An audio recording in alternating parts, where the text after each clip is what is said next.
Are you ready to take your message, your business, and your life to the next level? Want to learn from someone with more than a decade of experience, training tens of thousands of people from all around the world? Hi, Cliff. This is Pauline from Auckland, New Zealand. John from Calgary, Alberta. Amy Porterfield. Michael Hyatt. Dan here from Dunedin, New Zealand. Ray Edwards. Mark Mason. Mike Stelzner. Pat from Smart Passive Income. It's Darren from Melbourne, Australia. Now is the time to live the life of your dreams and do the work you feel most called to do in the world. Welcome to the Cliff Ravenscraft Show. Here's your host, Cliff Ravenscraft. Welcome back, my friend. In this episode, I'm going to share with you a conversation I had with my friend and coaching client, Graham Cochrane. I absolutely love Graham Cochrane's story. He is somebody who several years ago found himself in a very challenging financial situation, created some content on the internet, this thing called YouTube, and over the course of a few years, he built a business that was generating a significant amount of online revenue. However, several years into his journey, he got a little burned out talking about the same things over and over again. Sound familiar? You might be familiar with my own story. And if not, that's okay, because what I'm going to share with you here is my conversation with Graham Cochrane. Now, Graham hired me a few years back when he wanted to make a transition away from being known as the audio engineering guy into something that's a little bit more along the lines of what he most wanted to do, which was to teach people how to succeed in business. And he has made that pivot in an incredibly profound way. And it was my honor to be a part of his journey in a significant way for 6 months as his coach. Recently, Graham invited me to be a guest on his podcast, and the conversation we had was so powerful that I asked Graham, do you mind if I take the audio from our conversation and throw that into the Cliff Ravenscraft Show? And with his permission, here is that conversation right now. Well, Cliff, it is awesome to have you on the show. I'm pumped to be able to just have an excuse to hang out and talk because it's been a while. As I said in the intro, we've been friends because you were a coach of mine and I was a client of yours, and we had an incredible 6 months where we worked together, and you were helping me through a major transition in my career and my business. And so it's fun to start from client relationship to friends, then to now being able to just chat and have you on as a guest. So it's just a fun privilege of mine to have you on the show. So thanks for taking time out of your day and dropping wisdom bombs with my audience. Graham, well, thank you. It's an honor to be here on your show, and it's an honor to have the relationship with you that I do. Prior to working with you, I've had the privilege of working with some pretty significant people in the past. I think you and I both know some of the names that I've been connected with, and it just blows my mind today to know that I continue to have the opportunity to work with people who inspire me so much that at times when I first hear that they're going to take me on as a coach, I'm like, I'm a little intimidated by this. And that's always a good thing. I like people who inspire me. So it's been a pleasure to work with you and then watch all the things that you've been doing since that transitional season of life. Well, yeah, you've been instrumental in my life in a lot of ways. Even after the coaching relationship, you really helped connect me to some of the guys that were heroes of mine that ended up endorsing my book and able to get on people's podcasts. And so, man, just I just want to talk about for a second the power of connecting with people, building friendships and relationships where if the feeling is really a mutual friendship, because that just opens doors to like making a simple ask like, hey, what do you think? Do you think you'd be willing to connect me with a Michael Hyatt, or a John Lee Dumas or a Pat Flynn? And those guys didn't know me personally, maybe saw a piece of content, but because you're good friends with them and you make a connection, say, hey, you should connect with Graham. They're like, absolutely happy to connect with Graham. And there's nothing like that because there's no reason why they would connect with me in their busy lives other than you personally vouching for me. So I don't know, this is not part of my notes, but talk about maybe just the power of connection and how you've seen that work in your own business. I love this topic, and I love that we've already gone down a side tangent, which is awesome. So connections are huge. And by the way, you mentioned a simple ask. if there's anything that comes to my mind when I think about vouching for someone, that is no simple ask. It's simple to ask, but when it's on my end of going and bypassing the gatekeepers that those in my network have put into place for very intentional reasons, and being full aware of what their gatekeeping processes are, and to say, hey, I know I have access to text you here. I'd like to jump on a call and tell you why you should let this person through the gate. So that no simple ask. Now, what I think would be a valuable conversation to hear is, how does one make these connections? Because this is a question I've been asked a great deal, and it's one, quite frankly, I had to ask myself. How did this happen to me? How is it that I was reading a book by Dan Miller, author of 48 Days to the Work You Love, who I heard about from Dave Ramsey? How do I go from hearing about this book, reading this book, have my life absolutely transformed by it, and then set a goal that one day I want to meet this guy and have a conversation with him, and not a conversation where I meet him at a conference, I stand in line with 20 other people, he talks to me for 5 minutes, and then at lunch he forgets that he had a conversation with me specifically. I specifically want to talk to him about the fact that not only have I read his book and it's transformed my life, I want to talk about how, because I think it would be valuably inspirational and motivational for him to hear the encouraging transformation in my life. But if that might be enough, but even the fact that I've helped sell thousands of copies of his book, and the lives and the stories that I could tell of those people. And if there's anything that I came to the conclusion, how is it that within 1 week of publicly announcing that it's my dream, my goal to meet Dan Miller, he is a guest on my podcast, and then afterwards invites me, or he actually says, Cliff, can I be a client? Can I get a consulting with you for my podcast? And then 1 week later, I'm doing a consult for his podcast. I share with him authentically and transparently about how it was, which he was about a 3 out of 10 on audio quality, and he's off the charts in content quality. And he says, Cliff, I've never thought anybody would be so honest with me as you have been. He goes, what would you do? I said, well, it's what you can do and stuff. He goes, what do you have in your studio? And I told him, he goes, can you buy all that stuff, have it shipped to your house, and drive down here to Nashville and spend the weekend with me? I'll take you out to dinner. I'll take you to a show in Nashville, and you can build a studio here in my office. I'm like, what? How does that happen? There's already a few secrets that I can tell you that are included in that story alone. Number one, I have great respect and admiration. I was a member of Dan's community before I thought, hey, how can I get connected with Dan so that it can benefit me and gain me more exposure? Motivation goes a lot into this.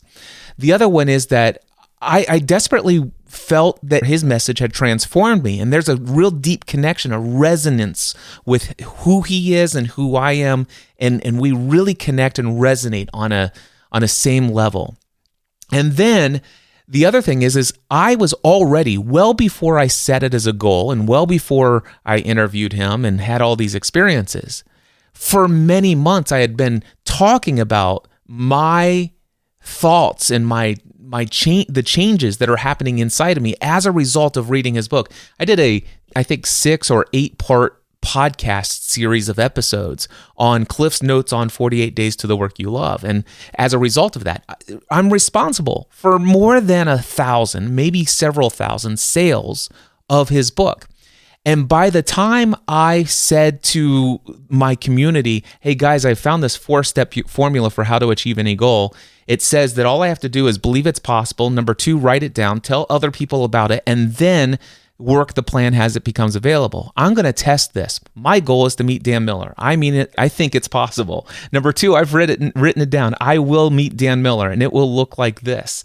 And number 3, I'm now telling you, I have no idea what the plan is, but as soon as the next logical step appears to me, I will follow it. So I'm going to let you know if this 4-step formula for how to achieve any goal works.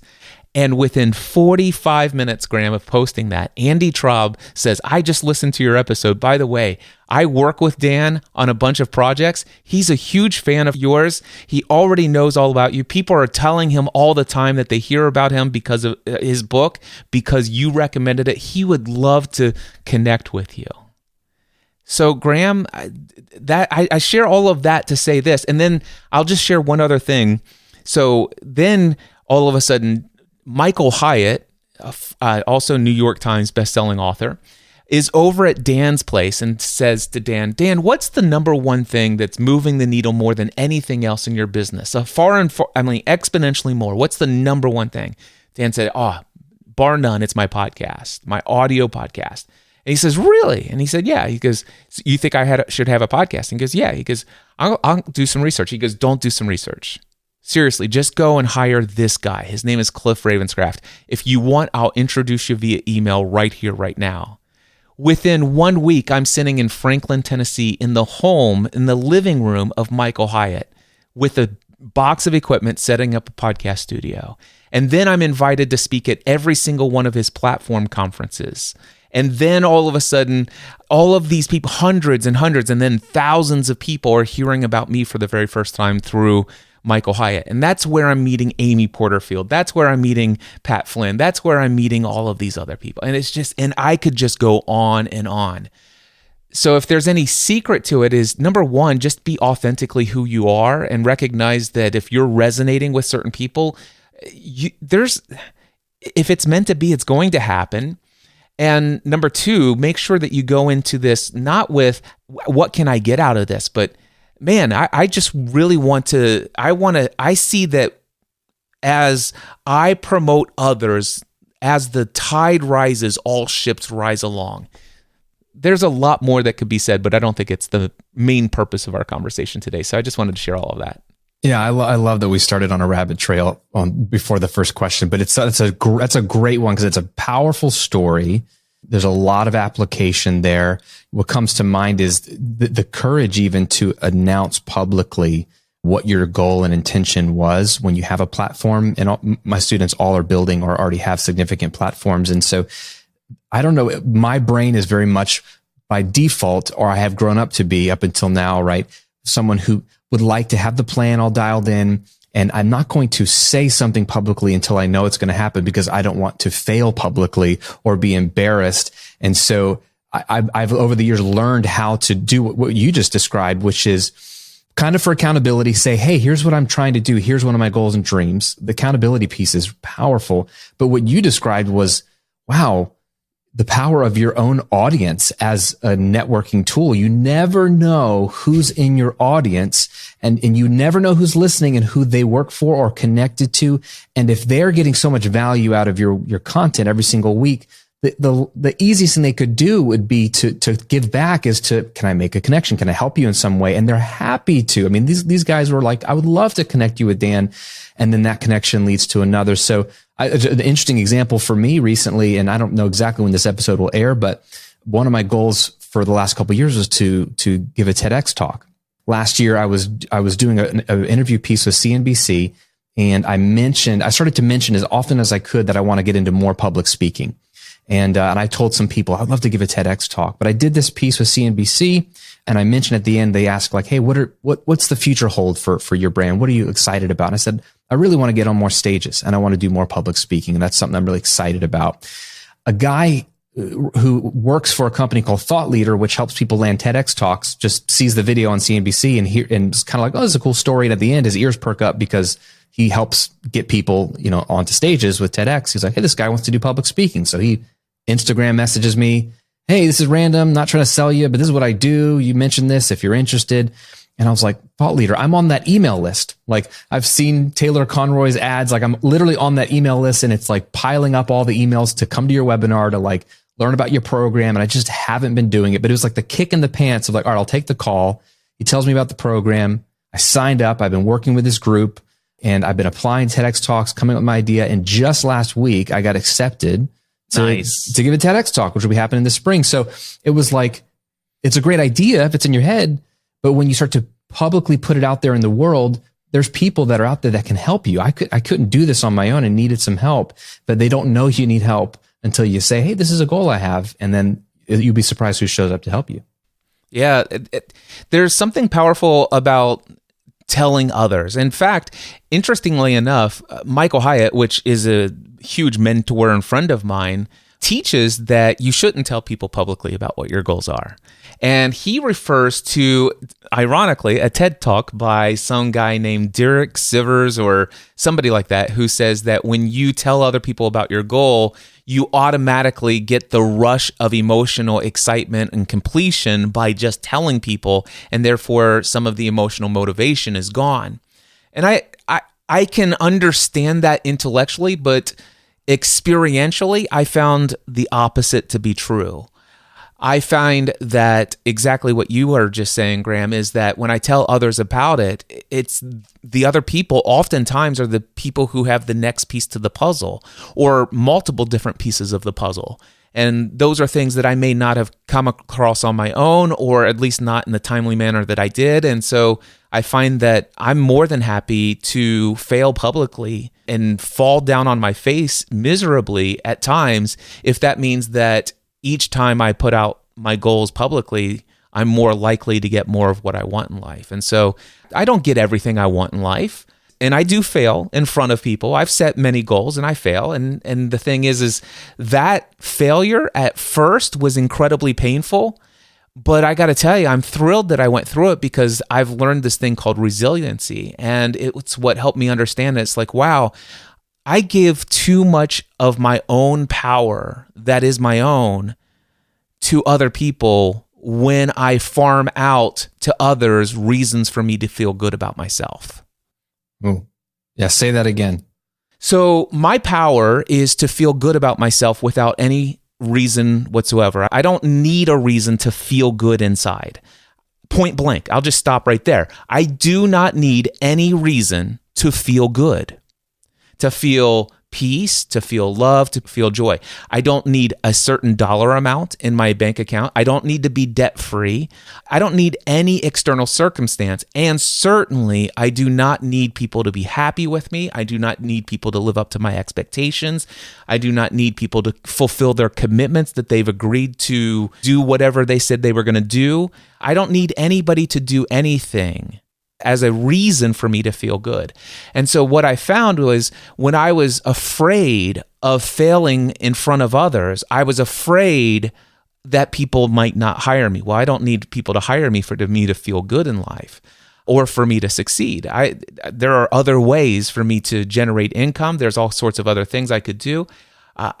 So that's what I really came down to. So I'm thrilled that I overcame that fear of what people think about me, what people feel about me, because now I'm able to just go inside. And we've talked about that in the past in our coaching sessions, that peace, that love, that joy, it's available inside of us regardless of any external circumstance.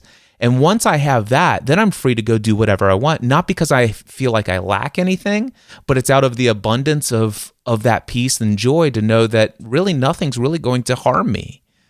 I've come here, I'm going to live, and one day I'm going to die, and that's true for everyone. And I'm sure that if I fail in front of people today, it's not that big of a deal. Don't sweat the small stuff, and it's all small stuff, they say. Yeah, I love that. I love that.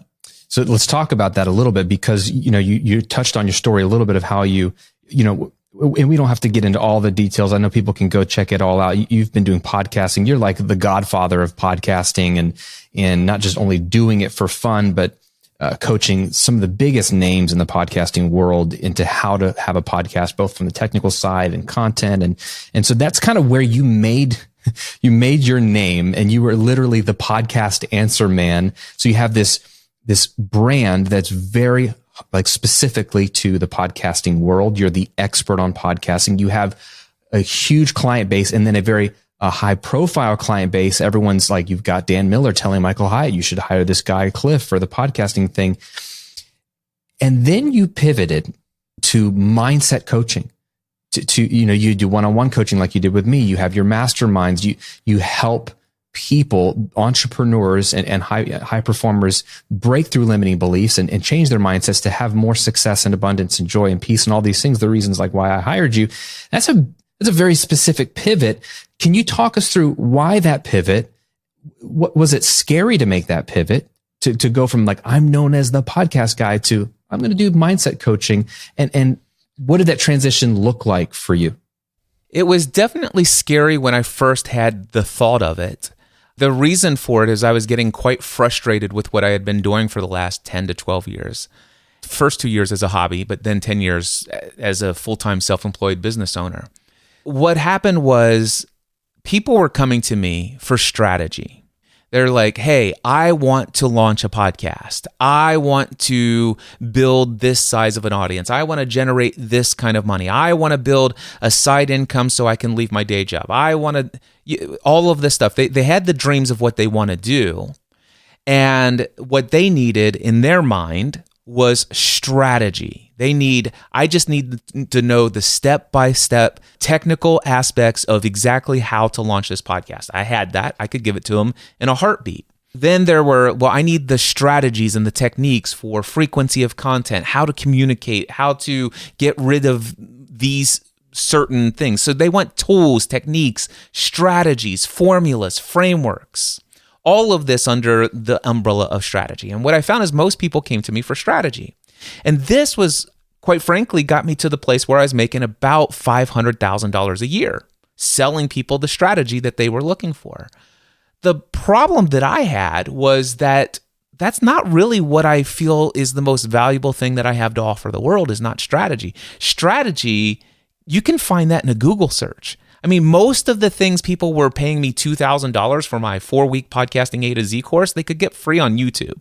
Now, don't get me wrong. There's something valuable in the way that I teach it above and beyond the time that I've taken to learn things. I'd already put 10,000 plus hours into podcasting, which Malcolm Gladwell talks about that in his, I think it's called The Tipping Point or one of the other books. But anyway, so I understand the value of the strategy that I had. But what I realized is how many people were failing to achieve what it is that they were setting out to do. Don't get me wrong. By the end of the course, they had a podcast. And their podcast quality, audio quality wise, bar none, among the top, the best of the best. But what I recognize is how many people had invested significantly in my coaching, in equipment, and then countless hours putting out content, but not once really ever making any forward momentum on the things that they said that podcast was going to do for them. And what I discovered is that you don't start with strategy. I learned this from Tony Robbins. He says, state, story, and strategy. I'll give you a perfect example of this, Graham. A guy was on Clubhouse the other night and he says, Cliff, I've been listening to you. Hey, thanks for this Ask Me Anything session. I have a question for you. I had a podcast. I actually have a podcast. It's on hiatus right now. I did it for 2 years. I was doing 4 to 5 podcast interviews a week, every single week. And I did that for 2 years, almost 200 episodes. And quite frankly, I burned myself out. I never made a single penny, which was my ultimate goal from day one. I never made a single penny, and all I spent was countless hours scheduling interviews, doing the interview, editing into clips, and putting out on all these social media channels. Not once did I make a penny. So finally, I burned myself out, but I'm thinking about going back to it. The only thing is I know that this thing that I'm going to, if I don't have a niche, I'm not going to make any money. And so first of all, there's a story right there. I already know that if I do not choose a niche, I'm not going to make any money. Now, there is value in having a niche. Graham will tell you that. I'm sure he's told, if you've been following his content, you know the value of a niche. But it's not true that if you don't have a niche, you can't generate income. That's baloney. So one of the things, he says, Cliff, I wonder if you can give me any strategies, a list of strategies of how I can earn income, and is it required that I find a niche? I said, well, first and foremost, I think it'd be powerful if you had a niche, but you don't have to have one. Let me give you one strategy. I'm not going to give you many. I could give you 20, but I'll give you one.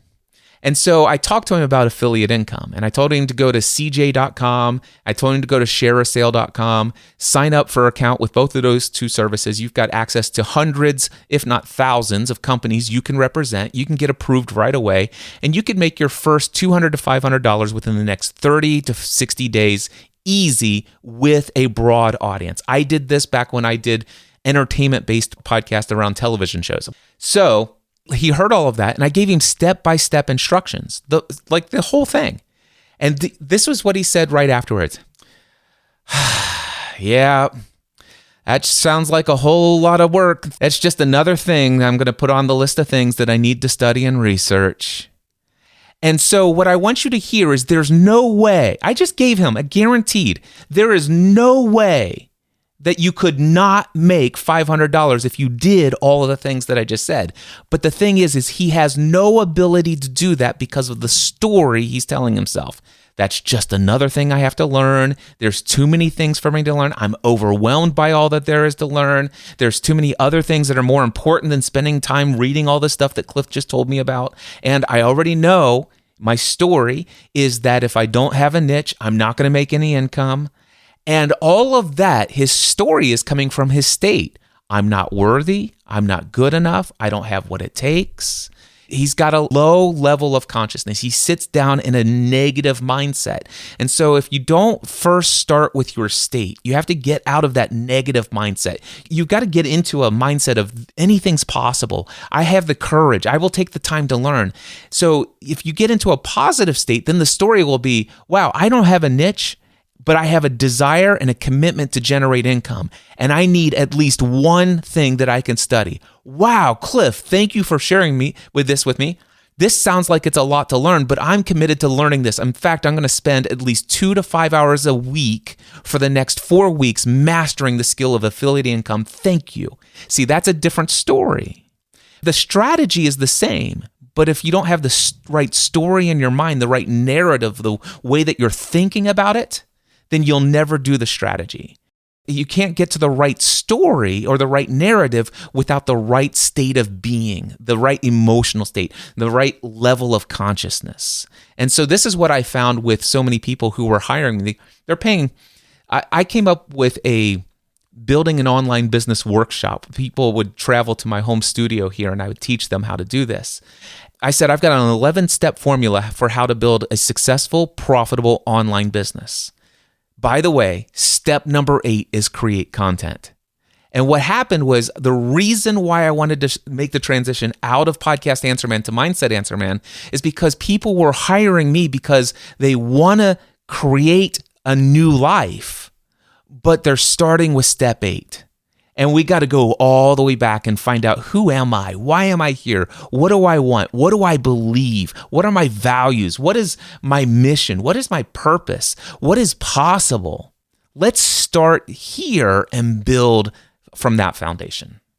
So yes, it was scary to start at first. And to answer one other question you asked, what was that transition like? It was about, well, I started the dream of leaving Podcast Answer Man behind completely as a brand in January 2015.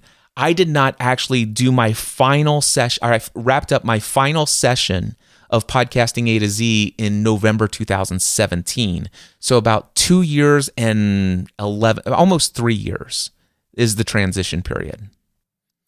Well, this is kind of meta because you were talking about making a transition for yourself, but so much of it is really the beliefs and the mindset that you needed to have to even make that transition possible for yourself. I love the example you gave about the gentleman with the affiliate income.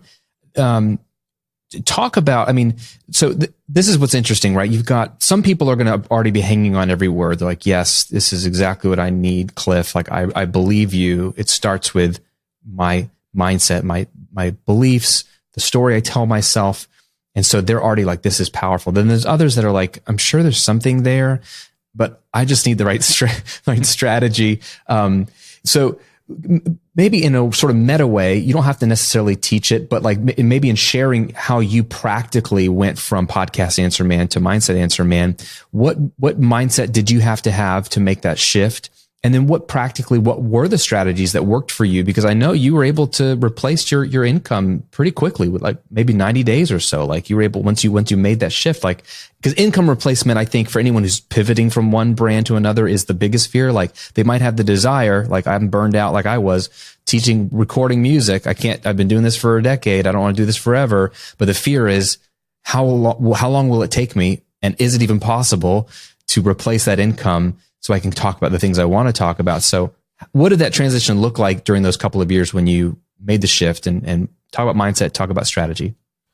Well, there are a couple of things about portions of the story that I feel are disconnected from the outside, but very connected internally for me. So one of the conversations I was having with my friend Ray Edwards was I was telling him privately about something I had not talked about publicly at the time. I've talked about it publicly since, but I had this dream of building a conference called Free the Dream. My dream was that one day this would be a stadium conference, that I would do the same style of events that Tony Robbins does with Date with Destiny, Unleash the Power Within, and those kind of events with tens of thousands of people in the audience. I kept telling Ray, I said, yeah, and I could see this totally happening within the next 5 to 10 years, or I might have been 10 to 20 years. I think it was 5 to 10 years. And we were talking in 2016, Cliff, what's going on? What's it? Oh yeah, I still have this dream, this vision of this. And I said, I could totally see this happen within the next 5 to 10 years. And he says, wait a second, don't you mean the next 4 to 9 years? And then he asked this question, why not next year? And I'm like, whoa, that was a powerful question. Why not next year? And that got me to doing some real soul searching about my feelings of unworthiness, that who am I to do this and all this other stuff. He says, Cliff, if you're committed to doing this, why don't you just start with the end in mind? Put yourself on stage, however far in the future you feel like you need to be. Put yourself on a stage, imagine yourself there, 50,000 people in attendance. Now, imagine the conference is over, somebody's interviewing you for their podcast in the dressing room and say, hey, how did this all get started? Well, it all started when I had this dream and my friend Ray Edwards said, why not next year?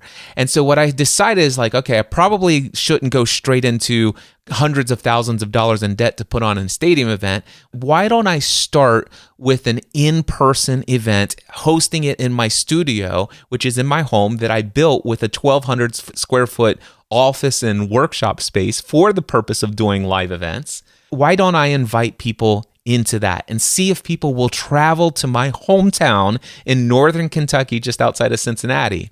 And so that's what I did. And I was freaked out. Will people pay me $1,000 for one day to come to my studio for a workshop? And I had all sorts of stories in my mind that, okay, we live in the Cincinnati airport. It's one of the most expensive airports to fly into. This isn't a destination. It's not like you're going to go to Disney World or Disneyland while you're here with the family. I don't know if I could do this. I created the sales page and then I sat paralyzed by my fear of unworthiness.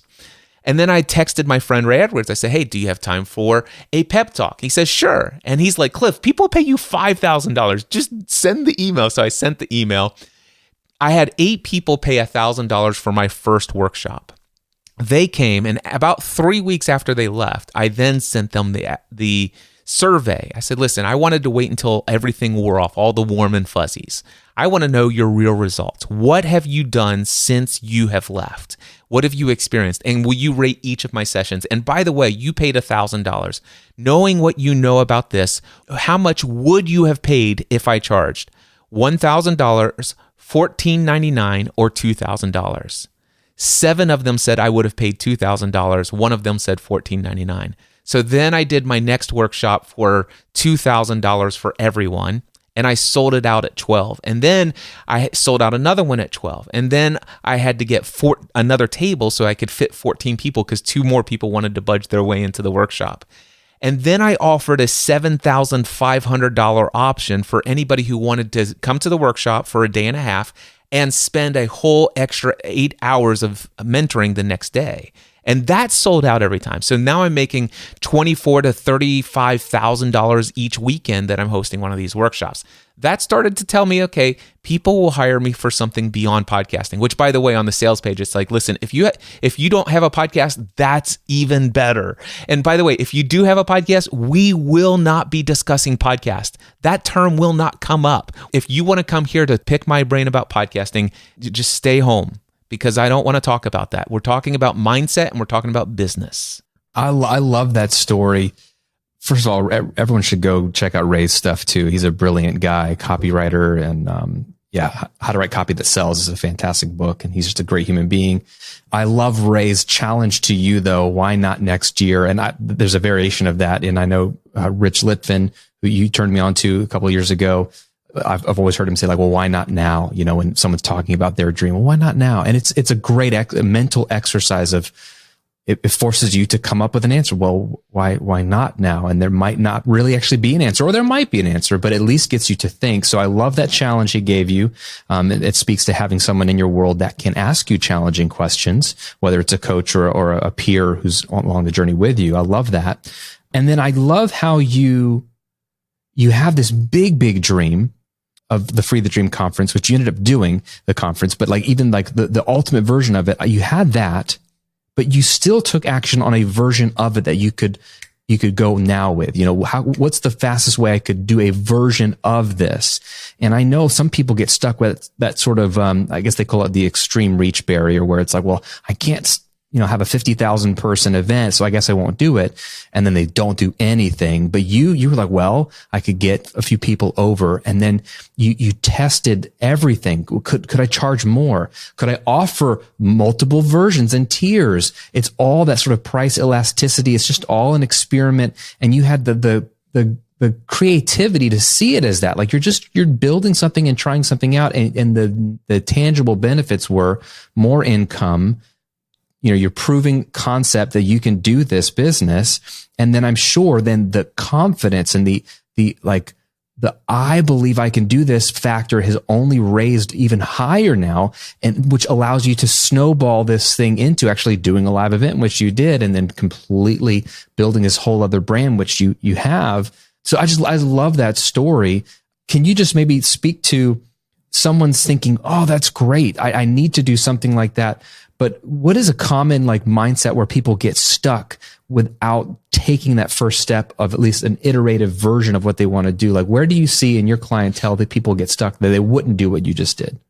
I would say 65 to 70% of all of my clients want to be a coach, a speaker, a thought leader, an educator of some sort. I specifically love making sure that all of those individuals, how do you feel about one-on-one coaching? And it's always interesting. It's like, well, listen, I really don't want to do anything if I can't scale my time. And I'm like, well, let me ask you this. Okay, so you want to lead large groups of teaching this. How much experience do you have teaching anyone this? Well, I don't have any experience teaching anyone. This has been my experience. I have a lot of skill and I've read a lot of things and stuff like that. I'm like, I said, I'm not saying you can't do it. You're going to want to find a role model who has been able to do what it is that you want to do without doing one-on-one. I personally don't have that experience, so I can't give you that part of the strategy, but I can help you with all of the mindset hurdles that will come up along the way. I'm sure there's somebody out there who's just gone straight to large events and just did it. By the way, it would appear that Tony Robbins just started out with stadium events, except for the fact I study enough Tony Robbins materials that I know that he started out going to Jim Rohn seminars. He started out with renting his own Holiday Inn rooms with sometimes 10 or 12 people in them. Why would I think I'm going to start any bigger than Tony Robbins? So what I recognized is this. There's a number of people who want to be known as a powerful thought leader, coach, teacher, trainer, educator, whatever you want to call this. Yet they're unwilling to invest time initially in one-on-one and getting to know all of these people. In fact, what they're doing is I just need to build out my website. I need a podcast. I need all of this other stuff. And it's kind of like somebody who has, my mom is the greatest baker. She bakes the best cakes. She's invited me to help her over time and all of these things. And so I know what I want to do with my life. I want to open my own local bakery, and I want everybody in the whole community to come buy my baked goods. Here's what I know. I know that I need to spend the next 2 years coming up with capital. I need to get people to invest in this. I need to get signs. I need to get a logo. I need to get a website. I need to start doing social media. I need all of this stuff. Meanwhile, this same person does no baking whatsoever for that year. Yeah. Doesn't bake a single, it doesn't make sense. Yeah. It's like, I want to be a baker. Well, bake. Start baking cakes in your home and giving them away to people in your neighborhood. Start a birthday list and start bringing birthday cakes to people at work. I mean, just bake. If you want to be a baker, bake. If you want to be a coach. If you want to be a speaker, go speak to an audience. I mean, you could speak anywhere. A lot of people say, Cliff, I want to start my speaking career. Well, then host an event. You don't have to wait for somebody to invite you. Invite yourself. I remember having that conversation with somebody once. I love that line, invite yourself. That's a powerful line right there. You could unpack that. There's a lot there. Hey, I mean, that's a great, it sounds ridiculous. I love the baking example, but it's a really good insight because that's how I found myself pivoting from the recording revolution stuff, which I ended up, running that simultaneously with my personal brand for a few years. And now I have some other people running it. But I was like, how do I'm known as the music recording guy. How do I make that pivot? Nobody knows me as a coach teaching business stuff. And so I was like, well, I'm just going to start coaching. And so I started coaching people for free. And then I started posting on Facebook like, hey, I'm helping people with business coaching. So it's more of like a raising my hand and saying, this is how I'm like, there's something powerful in labels and names, both negatively and positively. And so I try to positively label myself as I'm a business coach. This is who I'm helping. And then when I did that and made that like public, I had friends and connections who had businesses who knew me and knew that I had some success. Say, hey, I would love to be one of your clients. So then I started working one-on-one, and all of that was allowing me to test material, test pricing, get reps, get experience, figure out, their pain points. I mean, you're getting paid to research your target avatar in a way if you do one-on-one coaching. So I 100% agree. It's a great way to, when you start to take these steps, much like you did with your events, like the next step presents itself. And you're doing something publicly, and then people see it, and then they want to be a part of the next version, or they want to hire you. And you can't just go from A to Z. You have to literally go through the alphabet. You have to go through all the steps. But that's the beauty of it, is you can start that journey at any point, and you'll see what the next step looks like. I love that you're talking about the next step logically appears. I was listening to some Bob Proctor videos this morning on YouTube, and I want to read this to you. He says, the reason most people don't make decisions is due to the fact that they can't see how they're going to get there. So what do? They keep doing the things that they can see how they're going to get there. And this is why their life never really changes. That makes total sense. People have would you agree with this, Cliff? You know more, better than I do. Would you say people have a high desire for, a high need for certainty in their lives? A lot of people do. Certainty is a need for everyone. So I'm borrowing from Tony Robbins. He talks about the 6 human needs, which is certainty, uncertainty, connection/love, significance, growth, and contribution. So certainty is a need for all of us. But I think a question that you're asking, in a way that I would vary it, is that there are a number of people who get their certainty by knowing what the outcome is in advance. It's being predictability. Although there could be other ways to get certainty where you could be completely okay with the unknown. Yeah. And I'm sure there are people that are completely okay with the unknown. And if you do the Enneagram, I feel like a lot of my 7s on the Enneagram, my friends who are 7s, they're just up for the adventure. Let's just go. Let's see what happens. Can I share with you a very unpopular opinion about personality tests? I love unpopular opinions. They're the most fun. I hate them. Oh, I think they're terrible. Tell me why. The reason why is because a personality, first of all, the whole thing comes from Greek theater and the word persona. Persona means nothing more than a mask. So there were these Greek plays, and you would have just 2 actors on a stage interacting and engaging with each other. But the play that they would put on would have like 12 different characters. And so the actor would hold on a mask, a persona for this character, and then pull it down and do this character that have this mask. And so really what happens is, if you can imagine, all of a sudden somebody did a prank on one of those actors on the stage back in Greece, and they put super glue, and the mask, the persona, got stuck on their face. Now they have a personality. I believe that we are all divine spiritual beings having a human experience. When we come here, we, throughout life, begin to identify with a mask that we are putting on. And some of us have multiple personalities. And I'm not talking about as a disorder. there are some of us who are more open. My daughter, my youngest daughter, McKenna, she is very shy and reserved when she's out in public and all this other stuff. But man, when she's in the safety of our home with our friends, she's got a completely different personality, a persona. And so there's nothing wrong with having multiple different personas in different places. And the issue that I have is when all of a sudden, I think there are far too many people who take a personality test and it then all of a sudden gives you a diagnosis. Mm-hmm. This is who you are. This is your identity. And as this person, it means these things for you and you are not good at these things.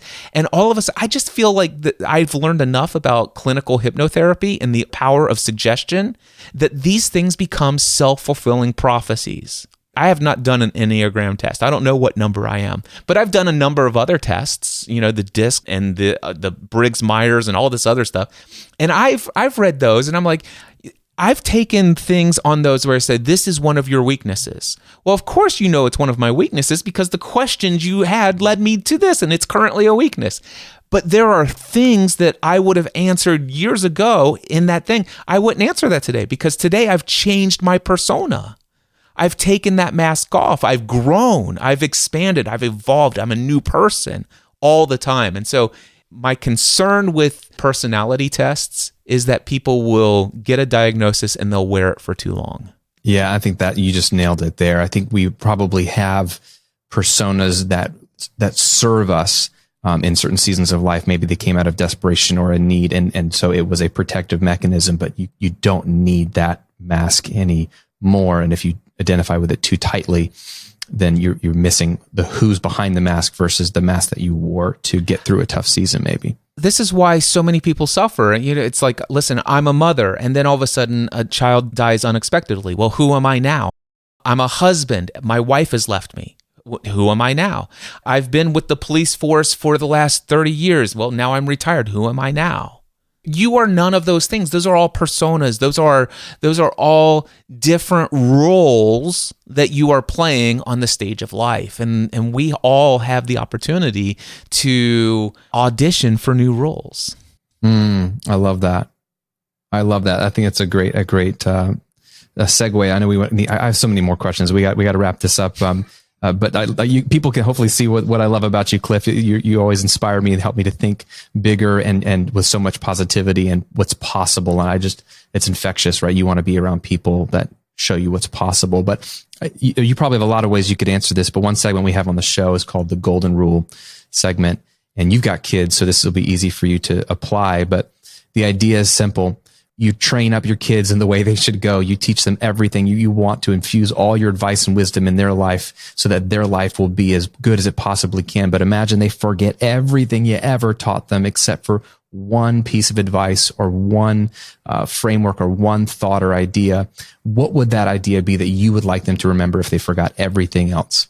If they forgot everything else, it would be that you can experience peace, love, joy, happiness, an overwhelming sense of abundance, regardless of any external situation or circumstance.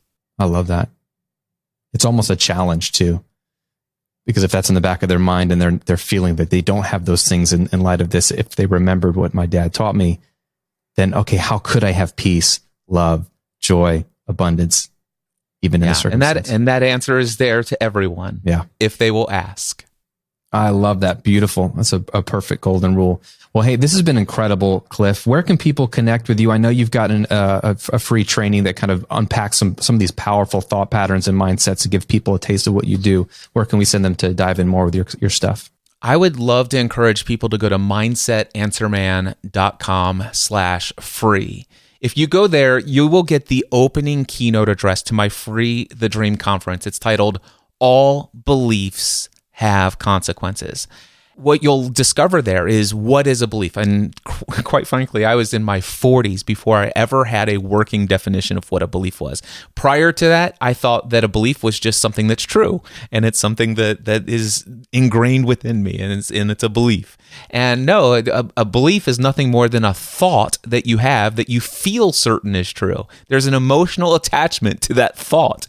it's not necessarily true. It may be, but so what is a belief? And of course, the thing is that we are unconscious. We are not aware of about 90% of the things that we believe. For the first 7 years of our lives, we were in this brainwave state where we did not have any conscious critical thinking mind that kept out all of the thoughts that were being poured into us. And we just soaked it all in like a sponge.